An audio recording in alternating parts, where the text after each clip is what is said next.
Feelings তো বলে বোঝানো যাবে না। ওয়াও, এবার মালয়েশিয়ার মঞ্চ কাঁপাতে মালয়েশিয়া গেছেন ঢালিউড মেগাস্টার শাকিব খান। সম্প্রতি মালয়েশিয়ার বসবাসরত প্রবাসী রেমিটেন্স যোদ্ধাদের নিয়ে বসতে যাচ্ছে রিয়েল হিরো অ্যাওয়ার্ড 2024 সিজন 3।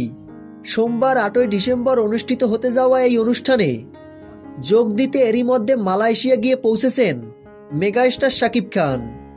সেখানকার একটা ভিডিও প্রকাশ করেন সামাজিক যোগাযোগ মাধ্যমে। ভিডিওটিতে দেখা যায় মালয়েশিয়া এয়ারপোর্টে ফুল দিয়ে বরণ করে নিচ্ছেন মেগাস্টার শাকিব খানকে রিয়েল হিরোস কর্তৃপক্ষ। জানা যায় অনুষ্ঠানটি সবার জন্য উন্মুক্ত।